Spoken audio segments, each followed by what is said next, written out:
하나님께서 말씀을 이렇게 끌고 가시는 부분이 있어요. 목사가 설교를 준비하지만 설교가 목사가 하고 싶은 이야기 하는 건 아니잖아요. 그러니까 저도 하나님께서 어떤 말씀을 하기를 원하시는지, 특별히 이렇게 주제를 가지고 한 달 동안 설교를 하다 보면 제가 계획했던 거하고는 다른 방향으로 설교가 마무리되는 경우들이 많습니다. 실제로 올해 설교들 가운데 그런 경우들이 많았습니다.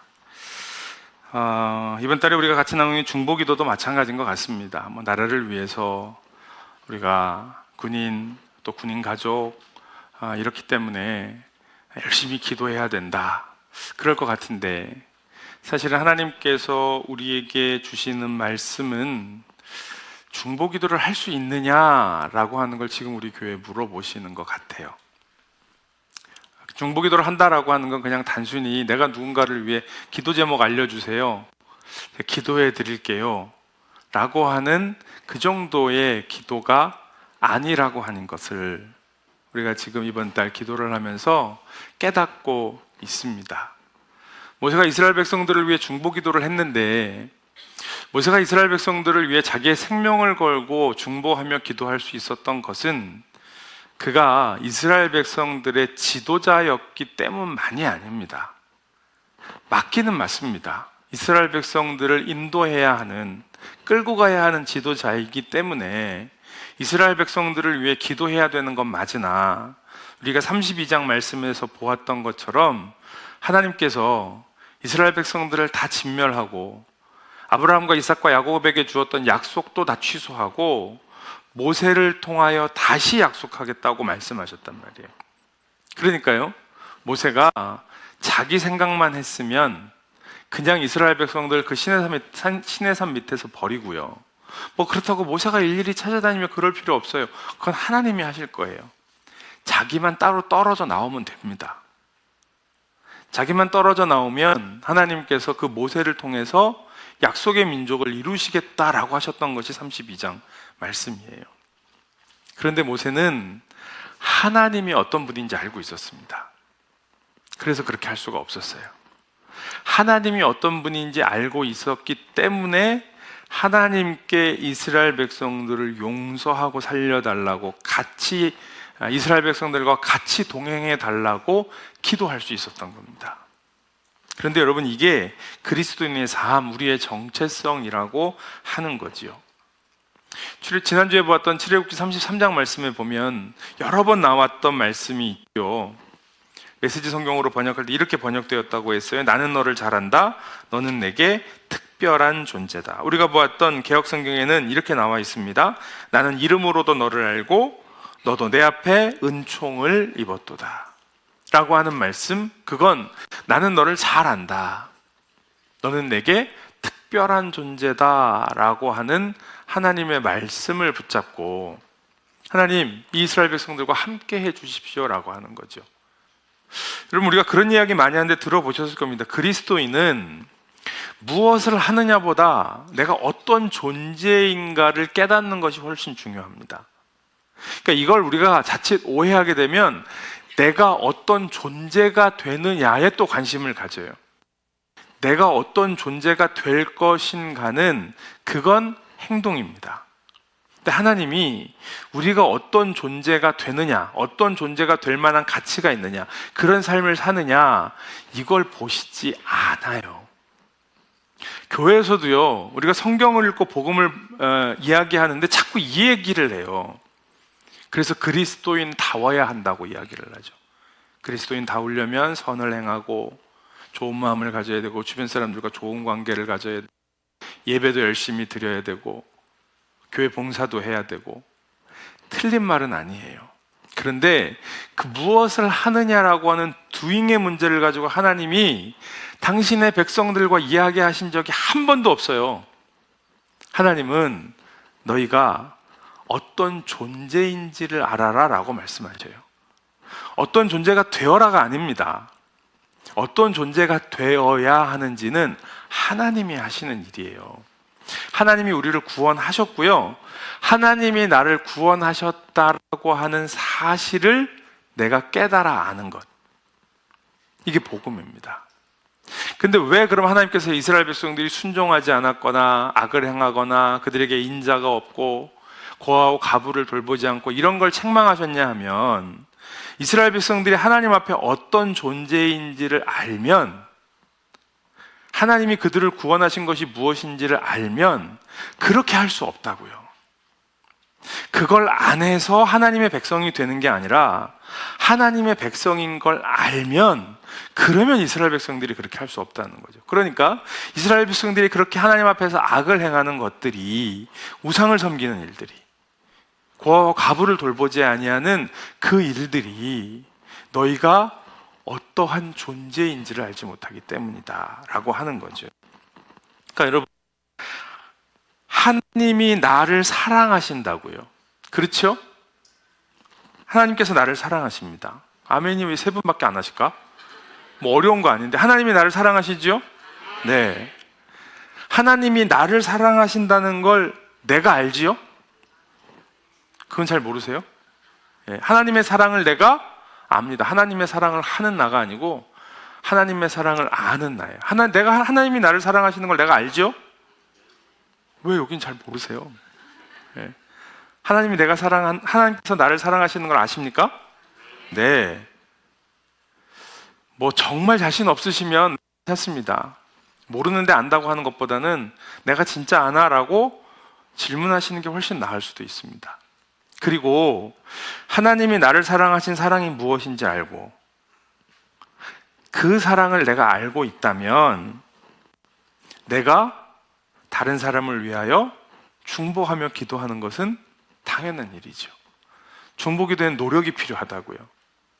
그냥 입으로만 하는 게 아니고, 내가 정말 그 사람을 사랑하기 위해, 그리고 하나님께서 그들을 향한 계획이 무엇인지를 알게 하기 위해 노력이 필요하다고요. 각고의 노력이 필요하다고요. 그리고 내가 그렇게 기도할 때, 내가 기도하는 가족과 교회와 나라와 민족이라고 하는 하나님이 사랑하고 하나님께서 구원하시고자 하는 세상이 있는 거죠. 그러니까 여러분, 우리가 가족을 위해, 교회를 위해, 나라와 민족을 위해, 막 크게 그렇게 봅시다. 세상을 위해 하나님께서 우리에게 기도하라고 하시는 중보기도를 할 때에, 그 기도는 내가 기도한다, 기도 시간이다, 중보기도 팀이다 라고 해서 기도하는 것이 아니라, 이미 하나님께서 나를 어떻게 사랑하셨는지를 깨달아 알고, 그래서 내가 어떤 존재인지를 알기 때문에 나오는 기도라고 하는 거죠. 그리고 그 기도는 세상을 변화시킵니다. 가정을 바꾸고, 교회를 바꾸고, 그리고 나라와 민족을 바꾸는, 해군과 해병대를 바꾸어 나가는 능력 있는 기도가 된다라고 하는 사실입니다. 그래서요, 하나님은 이스라엘 백성들이, 또 우리가 하나님이 어떤 분이신지를 알기를 원하십니다. 하나님이 어떤 분이신지 알아야 기도할 수 있는 거죠. 하나님이 어떤 분이신지 알아야 믿죠. 그러니까 여러분, 우리가 하나님 믿는데 덮어놓고 믿는 거 아닙니다. 자꾸 그냥 믿으라고 하시는 분들이 있어요. 잘 모르니까. 처음에 하나님을 모르는 게 당연하지요. 어떻게 하나님을 압니까? 모르지요. 모르니까 덮어놓고 믿는 게 아니라, 모르기 때문에 하나님께 질문하는 겁니다. 모르기 때문에 공동체 안에서 질문하는 겁니다. 도대체 하나님이 어떤 분이신데, 도대체 하나님의 사랑이 무엇인데 그 하나님의 사랑에 그렇게 헌신할 수 있고 당신은 나를 그렇게 사랑하십니까? 라고 질문해야 하는 거예요. 그래서 그 하나님의 사랑이 무엇인지를 알아야 합니다. 그래야 신앙이 출발하는 거예요. 하나님의 사랑을 모르고 우리가 하나님을 믿는다고 할 수가 없습니다. 하나님의 사랑도 모르면서 누구를 사랑한다고 할 수 없습니다. 그건 사랑이 아니에요. 내 욕심이죠. 그러니까 사랑이 자꾸 이상해지는 거예요. 하나님의 사랑을 우리가 알 때에 사랑하고 기도할 수 있습니다. 그리고 그 기도는 능력이 있다라고 하는 거죠. 그래서 하나님은요, 당신을 드러내십니다. 성경은요, 하나님께서 당신을 드러내시는 이야기예요. 우리가 계시라는 말 하죠, 교회에서. 그죠? 계시가 뭡니까? 어떤 분들은 자기가 계시받았다 그래요. 계시받았다는 게 무슨 얘기예요? 아무도 모르는 걸 내가 찾아가서 발견해 온 게 아니고요, 하나님께서 자신을 드러내 주신 겁니다. 그걸 계시라고 하는 거예요. 그러니까 하나님이 우리 자신을 드러내 주시면 우리가 그 하나님을 아는 거죠. 근데 하나님께서 자기를 꽁꽁 숨기실까요? 아니면 하나님을 밝히 드러내실까요? 밝히 드러내시죠. 그래서 하나님께서 어떤 분이신지를 알아야 됩니다. 오늘 하나님께서 이스라엘 백성들과 다시 언약을 세우시겠다고 모세의 중보기도에 응답하시는데, 그러기에 먼저 하나님께서 당신이 어떤 분이신지를 말씀하고 계세요. 출애굽기 34장 6절과 7절 말씀입니다. 우리 같이 읽겠습니다. 시작. 여호와께서 그의 앞으로 지나시며 선포하시되 여호와라 여호와라 자비롭고 은혜롭고 노하기를 더디하고 인자와 진실이 많은 하나님이라. 인자를 천대까지 베풀며 악과 과실과 죄를 용서하리라. 그러나 벌을 면제하지는 아니하고 아버지의 악행을 자손 3, 4대까지 보응하리라. 아멘. 여러분, 이 말씀은 여기 구약성경 여기 출애굽기 34장 7절에 6절 7절에만 나오는 말씀이 아니라 사실 구약성경 전체에 나오는 이야기입니다. 굉장히 많이 반복됩니다. 어디서 많이 들어보신 것 같지요? 성경을 조금 읽어보셨으면 어디서 많이 들어보신 것 같을 겁니다. 왜냐하면 성경 여러 군데 나오기 때문에 그래요. 모세오경에도 이 출애굽기뿐만이 아니라 민수기와 신명기에도 나오고요. 시편의 시편 기자들도 하나님을 이렇게 고백합니다. 예언서에도 나옵니다. 예레미야나 다른 예언서들에도 하나님을 이야기할 때, 또 하나님께서 자기를 이야기하실 때 이렇게 말씀을 하고 계신다라고 하는 거예요. 어떤 게 있어요? 거기에 하나님은 자비롭고 은혜롭고 노하기를 더디하시고 인자와 진실이 많은 하나님이시고 그들의 죄를 용서하시고, 이렇게 이야기하고 있어요. 그러니까 여러분, 물론 이 하나님의 성품, 이건 하나님의 성품을 말씀하시는 건데, 이 하나님의 성품에 대해서 자세히 들여다보는 것이 하나님을 더 잘 아는 일이기는 해요. 또 그럴 필요가 분명히 있습니다. 그런데 그냥 자세히는 모르지만 이렇게 읽어보면 대충은 어떤 하나님이신지 알 것 같죠? 어떤 하나님이세요? 좋은 하나님이시죠. 그냥 좋은 거 아니에요? 좋은 거. 자비, 은혜, 화 안 내시고 인자하고 진실하고 인자를 베풀어도 천대까지 베풀고 악과 과실과 죄는 용서하시고. 그런데 그걸로 끝나지는 않습니다. 그 다음에 7절 말씀 후반절에 보면 이렇게 얘기해요. 그러나 벌을 면제하지는 않으세요. 그러니까 우리가 하나님 앞에 잘못했을 때 받아야 할 벌을 받게 하시는 하나님이시라고 하는 겁니다. 이게 여러분 무슨 얘기냐면, 하나님이 우리를 사랑하시고 용서하시고 하나님은 좋으신 하나님이시지만 우리의 잘못에 대해서 벌을 주세요. 근데 왜 주실까요? 우리를 사랑하시기 때문이에요. 하나님께로 돌아와야 되기 때문이죠. 이번 구국성회의 주제가 여호와께 돌아가자, 여호와께 돌아오라 라고 하는 거였어요. 그러니까 하나님께 돌아가기 위하여, 하나님께서 우리를 깨닫게 하시기 위해서. 그러니까 이거는 또 다른 설명이니까 나중에 기회가 되면 설명하기로 하고요. 하나님은요, 자기가 어떤 분이신지 드러내신다고요. 이게 어떤 하나님이신지 성경 여기저기에 구체적으로 말씀하고 있지만, 적어도 이 본문의 말씀이 성경에 여러 번 반복되고 있다는 얘기는 하나님을 설명하는 굉장히 분명하고 중요한 표현이다라고 하는 겁니다. 이 정도만 알고 있어도, 하나님은 그런 분이시구나 라고 하는 것만 알고 있어도, 하나님이 당신을 그렇게 드러내셨으니까요, 그 정도만 알고 있어도 이게 하나님의 성품이라고 하는 거예요. 이 하나님의 성품을 하나님께서는 자기가 스스로 드러내셨어요. 나는 이런 하나님이야 라고 말씀을 하신 거죠. 여러분, 하나님께서 그렇게 자기 스스로를 계시하시는 모습들이 많습니다, 성경에. 그리고 하나님께 드러내시는 가장 절정이 뭐냐 하면 바로 예수 그리스도입니다. 설교 마이크 주실래요, 간사님? 하나님께서는요, 자신을 예수 그리스도로 주시는 거예요. 예수님께서 이 땅에 오심을 통해서 하나님이 어떤 하나님이신지를 보여주신 거죠. 그러니까 하나님께서 자기를 우리에게 보여주신다고요. 그러니까 그 하나님을 잘 아는 것, 하나님을 만나서 아는 것이 우리가 하나님의 백성으로 살아가는 첫 번째라고 하는 거고요. 그런데 이스라엘 백성들이 그 하나님의 인자하심과 자비하심과 성실하심과 그 언약을 받을 만한 백성이냐? 그렇지 못하다라고 하는 거예요. 여러분 7절, 6절과 7절에 하나님께서 난 이런 하나님이야 라고 말씀을 하셨는데 8절 말씀에 보면 모세가 급히 땅에 엎드려 라고 이야기하고 있습니다. 하나님의 그 성품을 가지고 보면 그러나 벌을 면제하지 아니하시는 하나님이기 때문에요. 그 하나님의 성품으로 하면 이스라엘 백성들은요, 하나님의 진노 아래 있어야 해요. 하나님이 진멸하셔야 하는데, 그래서 모세가 뭐라고 하나님 앞에 기도하냐 하면 9절 말씀입니다. 한번 같이 읽겠습니다. 시작. 이르되 주여 내가 주께 은총을 입었거든 원하건대 주는 우리와 동행하옵소서. 이는 목이 뻣뻣한 백성이니이다. 우리의 악과 죄를 사하시고 우리를 주의 기업으로 삼으소서. 아멘. 여러분, 이스라엘 백성들은 목이 뻣뻣한 백성입니다. 이게 여기에만 나오는 게 아니라 우리가 지금 이 6월 한 달 동안 읽었던 32장부터 34장까지의 말씀에 4번이나 나옵니다.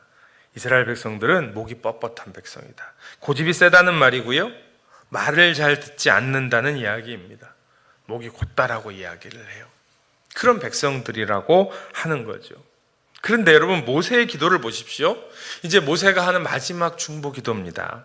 모세가 뭐라고 기도하냐면, 주님, 내가 주님께 은총을 입었다라고 한다면 원하건대 주는 우리와 동행하여 주십시오. 여러분, 이거는 우리가 지난주에 보았던 말씀이에요. 주님 우리와 동행해 주십시오. 주님이 우리와 동행해 주시는 것, 함께 하시는 게 뭐라고요? 주님의 영광이라고요.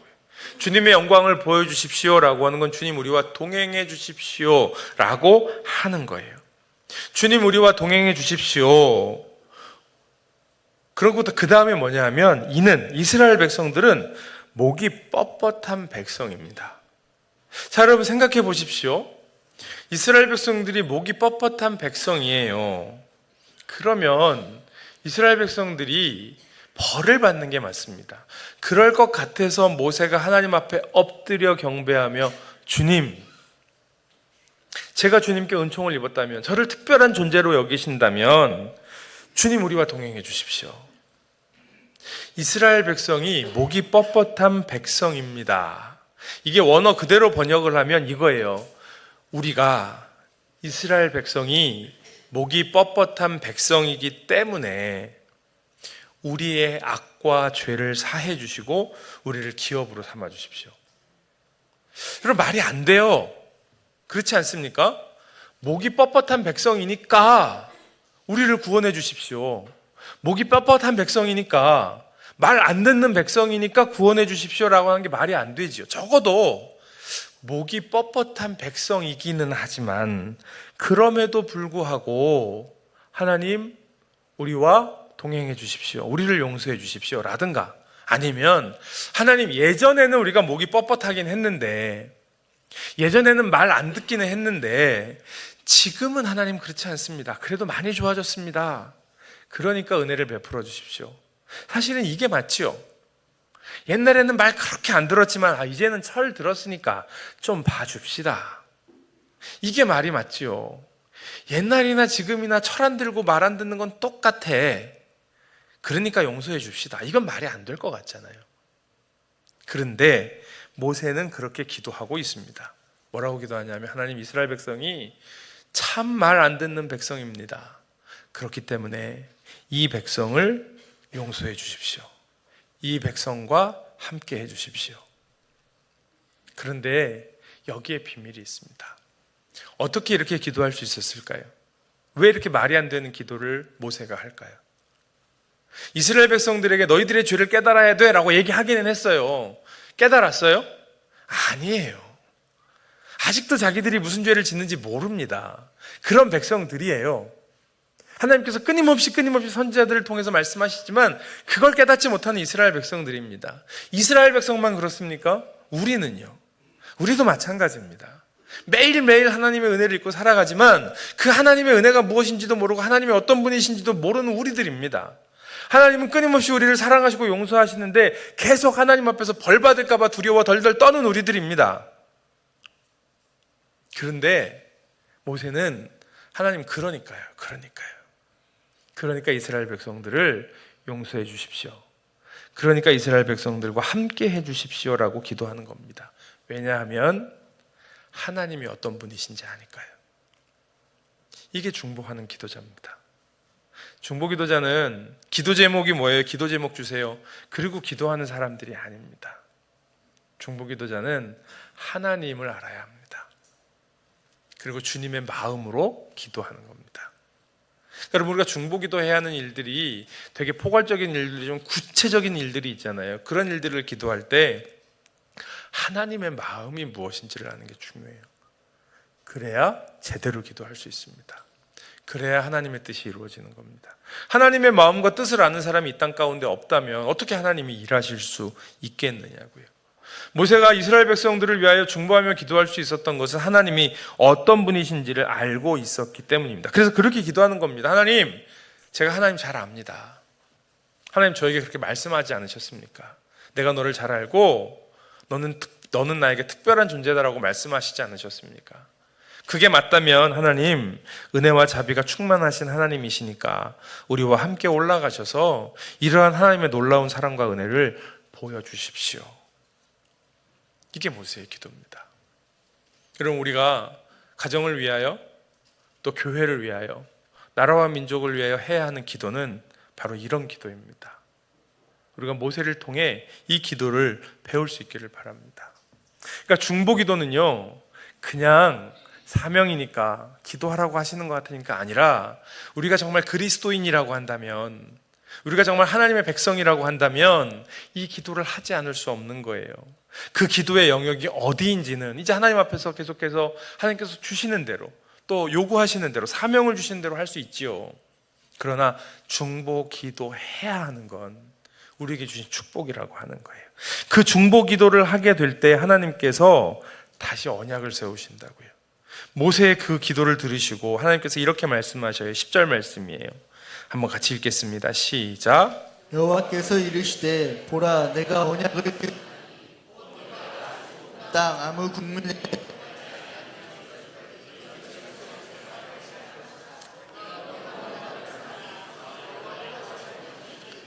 내가 너를 위하여 행할 일이 두려운 것임이니라. 아멘. 여러분, 이제 모세가 기도하니까 하나님께서 말씀하시는데 뭐라고 하냐면 내가 언약을 세우나니. 근데 이 언약은요, 이미 이전에 출애굽기 19장부터 나와 있던 10계명을 주셨던 그 언약을 폐하시겠다고 하셨단 말이에요. 돌판을 깨뜨렸단 말이에요. 너는 내 백성이 아니라고 하셨다고요. 그리고 나서 모세의 기도를 받으셔서 다시 하나님께서 주시는 언약인데, 이 언약은요, 이전에는 없던 언약입니다. 왜 그러냐 하면, 뭐라고 말씀하시냐면, 곧 내가 아직 온 땅 아무 국민에게도 행하지 아니한 이적을, 이렇게 말씀하셨어요. 이전에 이스라엘 백성들이 출애굽을 하고 홍해를 건넜으나 그때도 보지 못했던 이적을 이스라엘 백성들 가운데 행하시겠다라고 말씀하시는 겁니다. 그 이적이 뭐였냐면 이스라엘 백성들 가운데 함께 하시는 거였어요. 그래서 성막을 주시고요, 이스라엘 백성들 가운데 임재하시는 거죠. 이스라엘 백성들에게 성전을 주시고요, 그 지성소에 임재하시는 거죠. 이스라엘 백성들은 그럴 수 없는 백성입니다. 목이 뻣뻣한 백성들이어서 하나님께서 그들 가운데 임하실 수 없고요, 그들 가운데 임하시면 다 죽어요. 그런데 임하셔요. 어떻게 임하시냐면 당신 자신을 지성소 안에 가두십니다. 이게 하나님이 하시는 일이에요. 당신 자신을 지성소 안에 가두셔서 그 하나님의 임재가, 그 하나님의 영광이, 그 하나님의 거룩함이 이스라엘 백성들을 진멸하지 아니하도록 하나님께서 그렇게 하시는 거죠. 그렇게 하시면서까지 이스라엘 백성들 가운데 임하시는 거예요. 그래서 이건 일방적인 약속이고요, 하나님의 과분한 사랑입니다. 하나님께서 너희 전체 백성 앞에서 행할 것이라 라고 말씀하셔요. 이스라엘 백성들 가운데 행하시겠다라고 하는 거예요. 근데 여러분, 이게 왜 일방적인 언약이고 과분한 사랑이냐 하면 창세기 15장 말씀을 보겠습니다. 이 비슷한 것이 창세기 15장에 가면 아브라함과 약속하실 때 이 약속이 있어요. 여러분, 성경을 이제 일단 화면으로 보시고요, 이 15장에 어떤 이야기가 나오냐, 하나님이 아브라함과 약속하시는 장면이 나오거든요. 아브라함의 자손들을 하늘의 별처럼 바다와 모래같이 많게 하실 거고요. 보는 땅, 밟는 땅을 다 주실 거고요. 이런 약속을 하신단 말이에요. 근데 그 약속을 하실 때에 하나님께서 아브라함과 일종의 이 언약식의 퍼포먼스를 하십니다. 그 퍼포먼스가 뭐냐면 아브라함에게 재물을 가져오라고 그래요. 짐승들을 가지고 와서 양과 소와 그리고 새와 이런 것들을 가지고 와서 그것들을 절반 쪼갭니다. 그리고 벌려놓습니다. 그러니까 이 제물은 구약 성경에 나오는 번제와 같은 제사와는 좀 다릅니다. 그건 각을 떠서 제단 위에 올리고 다 불로 태우는데 그게 아니고요. 짐승을 반으로 쪼개서 펼쳐놓습니다. 몇 마리가 되니까 아마 뭐 여기 우리 본당의 저 뒤에 정도까지 될 것 같아요. 그걸 펼쳐놔요. 그러나 짐승을 반으로 쪼갰으니 얼마나 피비린내가 나겠어요? 그리고 여러 가지의 말씀들을 하시다가 이제 우리가 오늘 본 17절 말씀에 보면 해가 져서 어두울 때에 연기 나는 화로가 보이고 타는 횃불이 보여요. 성경에 횃불이 나타나고 움직이는 불이 나타나면 하나님의 임재를 상징하는 겁니다. 그런데 그 횃불이 쪼갠 고기 사이로 지나갑니다. 그리고 하나님께서 아브라함과 더불어 언약을 세우시는 거예요. 근데 여러분 이게 무슨 이야기냐 하면 당시에 아브라함이 살던 그 고대 근동에 전쟁을 해서 이긴 승전국과 패전국이 있다거나 아니면 어떤 빚을 통해서라든지 주인과 종의 관계로 계약을 맺을 때 이런 걸 했어요. 짐승을 쪼개놓고요. 그 쪼갠 짐승 사이로 지나가는 거예요. 그래서 내가 당신에게 한 약속을 지키겠습니다. 당신에게 충성을 다하기로 하고 당신에게 내가 조공을 바치기로 했고 이렇게 했는데 이 약속을 지키겠습니다. 만약에 이 약속을 지키지 않으면 이 쪼갠 짐승처럼 될 겁니다. 라고 하는 의미예요. 그러면 쪼갠 짐승 사이로 누가 지나가야 됩니까? 하나님이 지나가야 됩니까? 아브라함이 지나가야 됩니까? 아브라함이 지나가는 게 맞죠. 그런데 하나님이 지나가셨어요. 하나님의 일방적인 약속입니다. 아브라함이 받을 수 없는 사랑이에요. 그럴 자격이 없습니다. 그런데 모세가 했던 기도가 딱 맞아요. 그럴 자격이 없기 때문에 아브라함이 그 쪼갠 고기 사이로 지나갔다고 해서 그 약속을 지킬 수 없기 때문에 우리가 하나님 앞에 하나님 저 이렇게 하겠습니다라고 서약하고 약속했다고 해서 그것을 지킬 능력이 우리에게 없기 때문에 그래서 하나님이 우리와 약속하시는 겁니다. 그 하나님의 약속은 그래서요 우리를 위하여 일하시겠다. 이스라엘 백성들에게 뭐라고 말씀하셨어요? 너희 전체 백성 앞에서 행할 것이라. 내가 너희와 함께 할 것이다. 내가 너희와 함께 갈 것이다. 내가 너희 모든 백성들 앞에 행할 것이다 라고 말씀하시면서 내가 머무는 나라 백성이 10절로 다시 가셔야 돼요. 내가 머무는 나라 백성이 다 여호와의 행하심을 보리니 내가 가는 그 땅에 있는 백성들이 내가 너희들 가운데 행하고 내가 너희와 함께 가는 그 일을 통하여 여호와의 행하심을 보리니 이게 내가 너를 위하여 행할 두려운 일이다 라고 말씀하시는 거죠. 그러니까 여러분 하나님이 우리와 함께 하신다고요. 이건 두려운 일입니다. 왜냐하면 우리가 주님의 성품으로 주님과 같이 동행하며 주님의 일을 행해야 되니까요. 두려운 일이지요. 그러나 우리가 지난주에 보았던 것처럼 그건 주님의 영광입니다. 주님이 우리와 동행하시겠다라고 하는 약속이에요.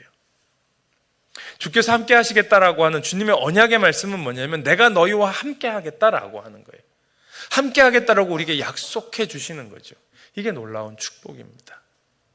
그 축복의 말씀이 이제 마지막에 어떻게 되냐면요 34장 맨 마지막 29절이에요 29절 말씀 한번 같이 보겠습니다. 같이 읽겠습니다. 시작. 모세가 그 증거의 두 판을 모세의 손에 들고 시내산에서 내려오니 그 산에서 내려올 때에 모세는 자기가 여호와의 말하였으므로 말미암아 얼굴 피부에 광채가 나나 깨닫지 못하였다. 29절부터 35절까지 계속 이 얘기예요. 모세의 얼굴에 광채가 났다. 그걸 수건으로 얼굴을 가렸다. 뭐 이런 이야기를 해요.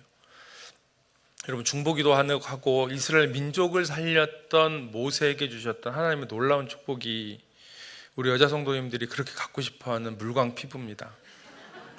얼굴 피부에 광채가 났대요. 중보기도 하실래요, 안 하실래요? 기도하면 얼굴에 광채가 난다는데, 피부 관리 안 받으셔도 되는데 뭐 그렇게 굳이.